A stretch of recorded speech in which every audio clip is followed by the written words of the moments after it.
नमस्कार, आप देख रहे हैं इंडिया टीवी। आपके साथ मैं हूं मीनाक्षी जोशी। इस वक्त एक बहुत बड़ी खबर, सिक्किम के नाकुला में एलएसी पर भारतीय और चीनी सैनिकों के बीच झड़प और हाथापाई हुई है। नाकुला में भारतीय जवान पेट्रोलिंग कर रहे थे, तभी उन्होंने सामने से चीनी सैनिकों को आते देखा। भारतीय जवानों ने चीनी सैनिकों को रोका तो वो हाथापाई पर उतर आए। इस झड़प में कुछ चीनी सैनिकों के घायल होने की खबर है। थोड़ी देर में इस पर सेना आधिकारिक बयान जारी करने वाली है। आपको जानकारी दे दें, ये झड़प पिछले सप्ताह हुई है। थोड़ी देर में सेना अपना बयान जारी कर इस पूरी घटना की जानकारी देगी। हमारे सहयोगी मनीष प्रसाद जुड़ गए हैं इस खबर पर और ज्यादा डिटेल्स के साथ। मनीष, पूरी खबर बताए डिटेल में, ये कब हुई झड़प, कितने ज्यादा सैनिकों के आपस में हाथापाई धक्का मुक्की हुई है? मीनाक्षी, हम आपको बता दें कि दरअसल सबसे पहले ऑफिशियल जानकारी इस बात की आई थी कि भारतीय सेना का जो पेट्रोल है जो कि नाथुला के पास से निकला था और नाकुला होते हुए आगे की तरफ बढ़ रहा था, उसी दौरान चाइनीज पीएलए का जो पेट्रोल करीबन 12 से 20 सदस्य पेट्रोल था, उनके बीच एलएसी पर खासतौर पे जो फ्रिक्शन पॉइंट है वहां पर दोनों सेनाएं आमने सामने हुई। और उसके तुरंत बाद ही जो भारतीय सेना है उन्होंने उन्हें कहा कि वो पीछे की तरफ जाएं, बॉर्डर की जो बॉर्डर मैकेनिज्म है उसका पालन करें और खासतौर पर लाइन ऑफ एक्चुअल कंट्रोल को क्रॉस ना करें। लेकिन पेट्रोल टीम के बीच करीबन दोनों के बीच 3 से 4 घंटे तक झड़प हुई। दोनों ने भारतीय सेना ने बिल्कुल साफ कहा कि आप लाइन ऑफ एक्चुअल कंट्रोल की सेंटिटी का बरकरार रखते हुए आप पीछे की तरफ जाएं, आप इसे क्रॉस ना करें। लेकिन चाइनीज पीएलए लगातार उपद्रव मचाने के मूड में था और यही वजह है कि उन्होंने दबाव बनाने की रणनीति के साथ हाथापाई शुरू कर दी। भारतीय सेना के द्वारा जो ईस्टर्न कमांड में जो सीनियर ऑफिशियल्स हैं उनके मुताबिक इन दोनों के बीच झड़प हुई, इंजरीज हुई, लेकिन ये कोई हीनियस इंजरीज नहीं थी। दोनों के बीच जैसे लगातार फ्रिक्शन पॉइंट पर फ्रिक्शन होता है, ठीक उसी तरीके का था। और फिर करीबन 3 से 4 घंटे की जद्दोजहद के बाद इस पूरे मामले को सुलझा लिया गया और फिर उसके बाद जो ईस्टर्न आर्मी कमांडर है उनको इस बारे में जानकारी दी गई थी। हम आपको यह भी बता दें कि खासतौर पे नाकुला का ये एक्सेस है जहां पे मई महीने में भी एक बार पहले भी इसी एरिया में पेट्रोल को लेकर आपस में चाइनीज पीएलए और भारतीय सेना के बीच झड़प हुआ था। और यही वजह है कि कल core commander level talks Moldo में चल रही थी। करीबन 17 घंटे तक ये टॉक्स चली और बॉर्डर मैकेनिज्म को लेकर इस बात को तय किया गया कि खासतौर पर जो लाइन ऑफ एक्चुअल कंट्रोल की सेंटिटी है उसको बरकरार रखते हुए अप्रैल 2020 के स्टेटस को माना जाए। लेकिन वहीं दूसरी तरफ जो सिक्किम का नॉर्थ सिक्किम का नाकुला एरिया है, यहां पर झड़प होना अपने आप में इस मामले की संवेदनशीलता बढ़ा देता है। इसीलिए हमने आर्मी चीफ और साथ में एयर चीफ से इस बारे में बात की थी। उन्होंने कहा था कि बिल्कुल भारतीय सेना पूरी तरीके से और भारतीय वायुसेना तैयार है ताकि कहीं से भी अगर चाइनीज पीएलए कोई हरकत करता है तो उसको जवाब दिया जा सके। भारतीय सेना के द्वारा अब से कुछ देर बाद ये ऑफिशियल जानकारी दी जाएगी, खासतौर पर इस पूरे जो इवेंट हम इंतजार करेंगे ऑफिशियल जानकारी का भी। लेकिन मनीष, अभी तक आपके पास जो फोर्सेस से डिटेल्स आई हैं उसके मुताबिक क्या दोनों तरफ के सैनिकों को इंजरीज हुई है, चोट आई है? मीनाक्षी, पहले तो मैं आपको यह बता दूं कि करीबन 12 सदस्य पेट्रोल था भारतीय सेना का जो कि लाइन ऑफ एक्चुअल कंट्रोल के नाकुला एक्सेस को क्रॉस कर रहा था। भारतीय सेना के ठीक सामने चाइनीज पीएलए आया और फिर स्कफलिंग शुरू हुई। ये बढ़ते बढ़ते जो पेट्रोल है दोनों तरफ का करीबन 40 की संख्या में हो गया और इसी दौरान जब झड़प हुई तो करीबन 1 दर्जन के लगभग वो लोग थे जिनको माइनर इंजरीज हुई और फिर उसके बाद उनको फर्स्ट एड देकर जो 3 से 4 घंटे की लंबी स्कफलिंग का दौर था, यानी जद्दोजहद थी, जिसमें भारतीय सेना और चाइनीज पीएलए लगातार आपस में लड़ रहे थे और चाइनीज पीएलए उस लाइन ऑफ एक्चुअल कंट्रोल को क्रॉस करने की कोशिश कर रहा था और भारतीय सेना ने उनको रोक दिया। दरअसल इसी बीच कुछ इंजरी जरूर हुई हैं, लेकिन औपचारिक तौर पर अभी हमें बताया गया कि करीबन 6 से 7 की संख्या में भारतीय सैनिक जो हैं वो घायल हुए थे, उनको फर्स्ट एड देकर वो पूरी तरीके से मनीष, अब सवाल ये खड़ा होता है कि मोल्डो में एक तरफ दोनों तरफ से स्टेटस को बनाए रखने पर चर्चा हो रही है और फिर दूसरी तरफ इस तरीके से एलएसी की सैंटिटी को बरकरार ना रखना, ये झड़प में इन्वॉल्व हो जाना, इसको हम किस तरीके से देखें? ये चीन की कोई पहली हरकत तो है नहीं, हर बार वो इस तरीके की हरकत करता है।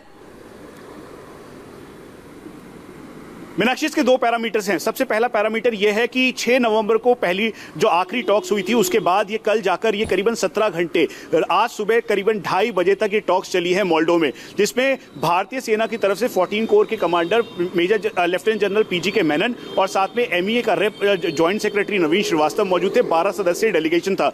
जो मेन 3 डिसएंगेजमेंट प्रोसेस था वो लद्दाख को लेकर ही था और इसके साथ साथ इसका जो पूरा रिपरकशन है वो 3488 किलोमीटर के line line of actual control पर जाता है, जो कि 4 राज्यों और एक यूटी से होकर गुजरती है। इसीलिए जो नॉर्थ सिक्किम का एरिया है और साथ में अरुणाचल प्रदेश का एरिया है, जिसको लेकर लगातार चाइनीज पीएलए अपना रुख साफ करता आया है और दबाव की रणनीति के साथ, कभी चाहे वो बॉर्डर लाइन एरियाज में अपने विलेजेस को फॉर्म करना या फिर कुछ और डेवलपमेंट का जो काम है, जो रोड है उसको डेवलप करने की रणनीति के साथ भारतीय सेना के ऊपर दबाव देने की कोशिश करता है। लेकिन भारत की तरफ से बिल्कुल साफ कर दिया है कि लाइन ऑफ एक्चुअल कंट्रोल का जो पूरा एरिया है उसमें से 1 इंच भी चाइनीज पीएलए को नहीं दिया जाएगा। और यही वजह है कि चाइनीज पीएलए इस समय बैकफुट पर है और बौखलाहट की वजह से, चाहे नाकुला का एरिया हो या फिश टेल हो या फिर उसके बाद अरुणाचल प्रदेश के अलग अलग फ्रिक्शन पॉइंट है या बुरसे, तांगसे, ये जो यांगसे, ये जो एरियाज हैं जो कि कॉन्फ्लिक्ट पॉइंट रहे हैं, चाहे उत्तराखंड का बाड़ा होती क्यों ना हो, लेकिन इन सभी एरियाज में सबसे ज्यादा मॉनिटरिंग इस समय बढ़ा दी गई है। और यही वजह है कि चाइनीज पीएलए कहीं से भी लाइन ऑफ एक्चुअल कंट्रोल को क्रॉस करते हुए नजर नहीं आ रहे। और यही बौखलाहट है